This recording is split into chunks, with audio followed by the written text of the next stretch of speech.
बिस्मिल्लाहिर्रहमानिर्रहीम। अस्सलाम वालेकुम। मैं रज़ी हसन एक और वीडियो के साथ। आज की वीडियो की वजह एक टेलीफोन कॉल है जो मेरे एक जानने वाले हैं दोस्त, उन्होंने की और उनके अकाउंट से कुछ पैसे बैंक से एफबीआर ने ड्रॉ कर लिए। तो काफ़ी ग्रीव थे, तो मैंने सोचा कि इसके ऊपर एक अपडेट आपको दे दूँ। देखिए, जब हम कोई रिटर्न जैसे फाइल करते हैं तो वो सेक्शन 114 में लेट से हमने रिटर्न सबमिट की अलॉन्ग विद सेक्शन 116 जो कि वेल्थ स्टेटमेंट है विद रिकन्सिलिएशन।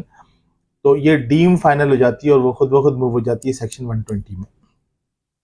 अब 18% जो ऑडिट पॉलिसी है उसके हिसाब से केस सेलेक्ट भी हो सकता है, या किसी और वजह से सेक्शन 177 में, या किसी और वजह से किसी कमिश्नर ने उसको अगर पिक किया और उसके ऊपर कोई उन्होंने नोटिस इशू किया सेक्शन 111 का या 1225A का, तो उसको आपने कंटेस्ट किया। तो जब जब ऑर्डर पास हुआ, आप एडवर्स ऑर्डर पास हो गया और उस वक्त आपके पास टाइम है कि आप अपील में जा सकते हैं। सेक्शन 127 में commissioner appeal, before the commissioner appeal आप अपील फाइल कर सकते हैं।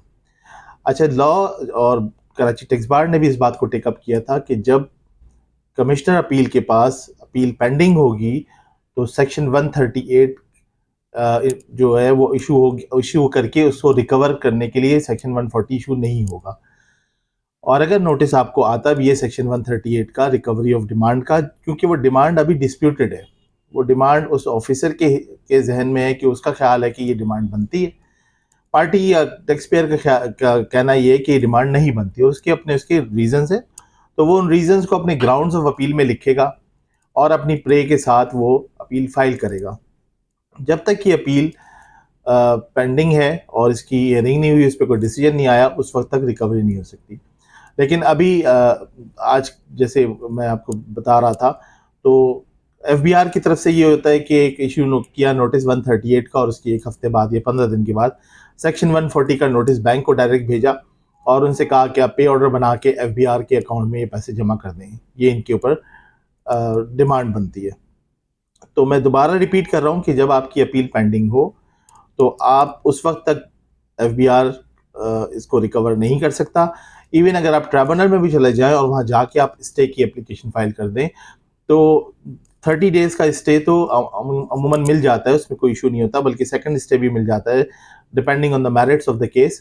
तो ये जहन में रखिए कि आपके पास भी कानून है और अगर ऐसी कोई बात होती है तो मेरा आपको मशवरा ये है कि आप इस चीज़ को टेकअप करें। अगर 138 का नोटिस आता है और आपकी अपील अभी पेंडिंग है बिफोर द कमिश्नर अपील, तो आप उस ऑफिसर को जवाब दें और उसको डिटेल बताएं कि देखिए केस अभी पेंडिंग है, इसलिए अभी आप इसके ऊपर रिकवरी नहीं कीजिएगा, कोई एडवर्स एक्शन इस पर ना लीजिएगा जब तक कि अपील डिसाइड ना हो जाए। एक और अहम बात जिसकी तरफ मुझे कई लोगों ने कहा कि इस पर आप बात करें, तो आजकल एक आपने देखा होगा कि एक व्हाट्सएप पे ख़ास तौर पे मैसेज चल रहा है, सोशल मीडिया पर भी है कि एफबीआर जो है वो नॉन टैक्स फाइलर्स जो हैं उनके मोबाइल के कनेक्शंस डिस्कनेक्ट कर दिए जाएंगे, उनकी यूटिलिटीज़ जैसे बिजली वगैरह डिस्कनेक्ट कर दी जाएगी। तो इसमें किस हद तक सच्चाई है, ये मुझसे सवाल किया गया। तो ये मैं आपकी इन्फॉर्मेशन के लिए बता दूं कि इस पर वाकई काम हो रहा है और डिस्ट्रिक्ट ऑफिसर अपॉइंट किए जा रहे हैं, वो तो उसके अंदर लेजिस्लेशन में भी कुछ चेंज होगा।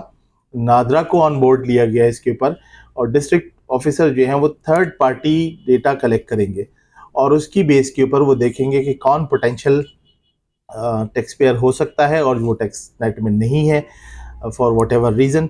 गो के मैं आपको इस साथ साथ ये भी बताता चलूँ कि इस वक्त भी जो नॉन फाइलर्स हैं वो अगर कैलकुलेट करेंगे तो वो फाइलर से ज़्यादा टैक्स दे रहे होंगे, क्योंकि उनकी टैक्सेशन हर जगह तकरीबन दुगनी है। अगर वो कोई प्रॉपर्टी लेते हैं या कोई गाड़ी लेते हैं या और किसी और जगहों पे भी जहाँ उनकी डिडक्शंस होती हैं, और नॉन फाइलर्स के रेट वैसे भी हाई हैं।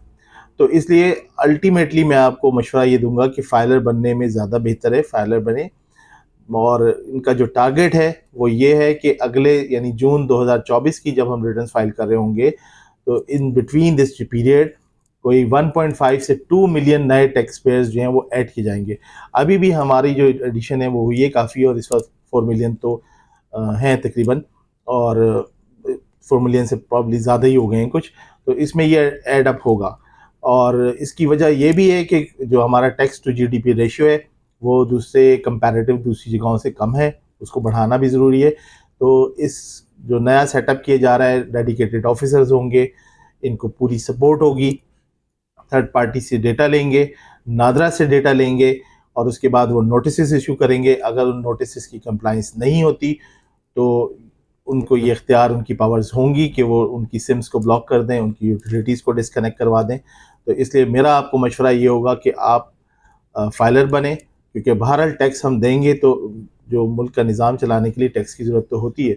मेरा फिर भी ये कहना है कि इकॉनमी चलाने के लिए टैक्स नहीं चाहिए होता है ना। इकॉनमी चलाने के लिए आपको इंडस्ट्रियलाइजेशन, एसएमईज पे काम करें, वो एक अलग बिल्कुल एक मैनेजमेंट है। लेकिन ये कि डे टू डे गवर्नमेंट को रन करने के लिए अब से नहीं, शुरू से ही टैक्सेशन पे, और दूसरे मुल्कों में भी टैक्स कल्चर तो हमें बनाना पड़ेगा। अगर टैक्स हम नहीं देंगे तो फिर मुल्क चलाने के लिए वो रेवेन्यू कहाँ से आएगा। तो इसलिए मेरा आपको इसमें भी मशवरा ये रहेगा कि आप इस चीज़ को सीरियस लें और टैक्स फाइलिंग की तरफ तवज्जो दें और अपने डेटा को इस दफ़ा ख़ास तौर पे इस साल में जो ऑनगोइंग है इसमें अपने डेटा को कंपाइल करें, क्योंकि अब जो रिटर्न्स जाएंगी उसके अंदर चीज़ें डिफरेंट हो जाएंगी। अब तक तो ये होता था कि आप जो भी डेटा, अक्सर ऐसा होता था क्लाइंट हमारे पास आके बता देता था, अब हमें एविडेंस के साथ चीज़ों को देखना पड़ेगा, उसको वेरीफाई करना पड़ेगा। तो इस चीज़ को भी देखिएगा। तो आज मुख्तसर सी ये वीडियो थी। इंशाअल्लाह ताला फिर मैं आपसे दोबारा वक्तन फ़वक्तन वीडियोस अपलोड करता रहूँगा आपकी इन्फॉर्मेशन के लिए।